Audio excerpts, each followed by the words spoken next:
as band names, members, and in lyrics. You can even hear old Viking tunes in some black metal. I think that lots of the Norwegian bands have inspirations from folk music, like they have the elements of folk music.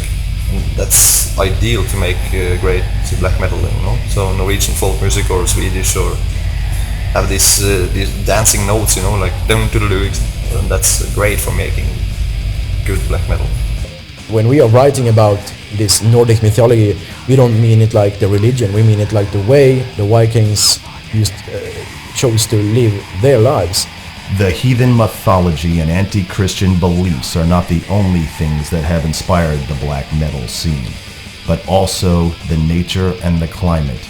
When you live up here, it's dark a lot of the time, it's cold, you've got big mountains, the fjords, everything is completely different. And I guess if I was living on a beach in Florida, it's hard to get so negative, I guess. Lying there on the beach having a drink. You have to be really bitter to have get depressed at night.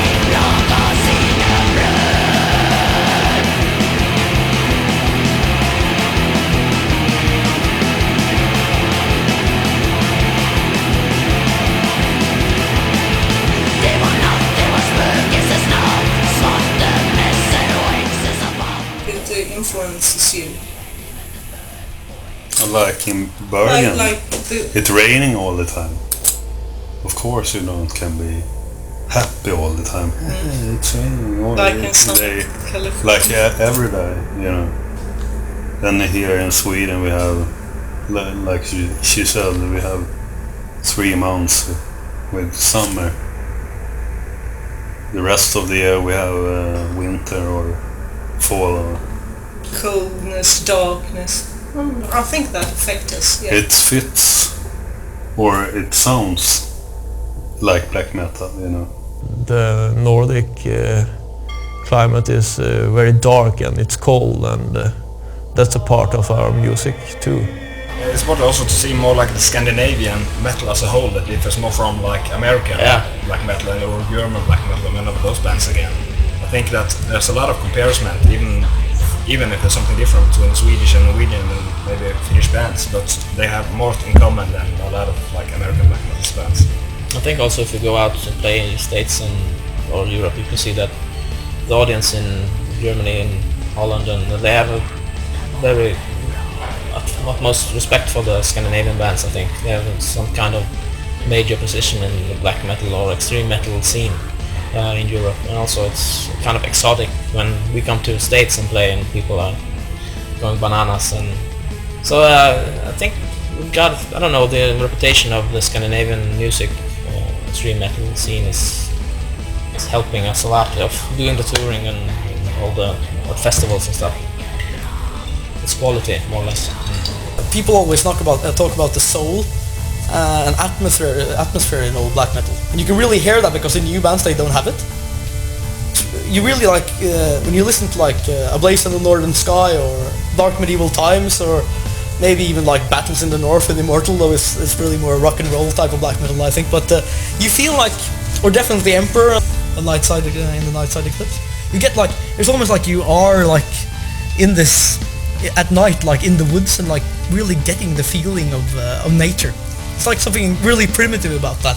So I think like if you take you have Northern mythology, you had the Satanism, you had getting away from the masses of the world, like everybody follows a flock, they're in the sheepfold, they go to work, they drive the car, they're standing in queue, like, they pay their taxes, and then when you're like 66, you are supposed to, like, then you can rest, now you can die. So you wanted to get away from that, the whole fucking thing with social democracy, where everybody's the same and everybody loves each other all the time. And you went like into the forest, you had to leave, so you went like into the thing where like, where do I come from, what am I? And then you really, that's why people don't make good black metal anymore like they did in the old days. They don't have like the really primitive type of, it's really special, it's like a philosophy that I can't explain.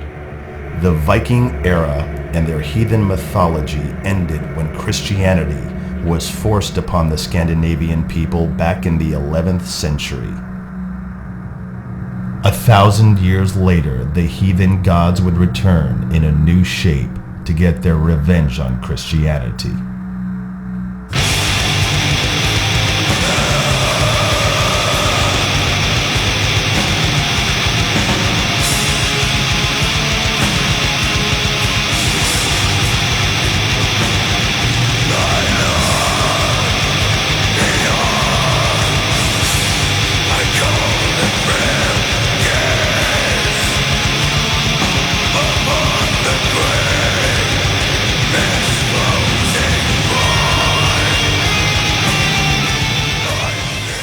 So Bathory, of course, is great inspiration. He has created great music for so many years, you know. So he is absolutely one of my inspirations. So. Of course, it's in Sweden now, the black metal. Bathory, you know, is like probably one of the best black metal bands. When I listen to the music of Bathory, I get this special feeling. Bathory, formed in Stockholm, Sweden in 1983 by the then 17-year-old Quorthon. Quorthon is considered by many to be one of the most important persons in the creation of the genre black metal. Although Venom's album Black Metal was the first record to coin the term, it was Bathory's early albums, featuring satanic lyrics and a brutal vocal style, that gave life to the beast and a new genre was born, black metal. Bathory was to inspire many Norwegian bands which extended black metal in the deepest abyss in the beginning of the 90s. The later era of Bathory, Quorthon's musical concept changes direction from the satanic side and adopted the legacy of his forefathers, the Vikings, and their mythology. Quorthon died in 2004 from heart failure. Venom and Hellhammer and Bathory did something very important when they started out. They started out very far away from the heart of black metal. And I still think that no one has really been able to touch the thing that gave life to black metal in the first place. Because it takes so much.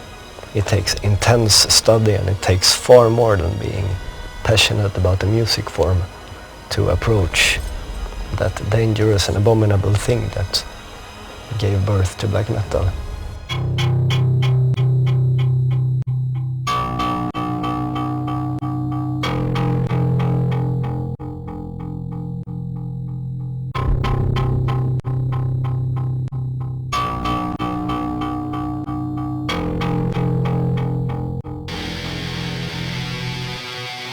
But when black metal really started to take the course towards its darkest side was when Swedish guy Purring Olin, alias Dead, joined Mayhem in 1988.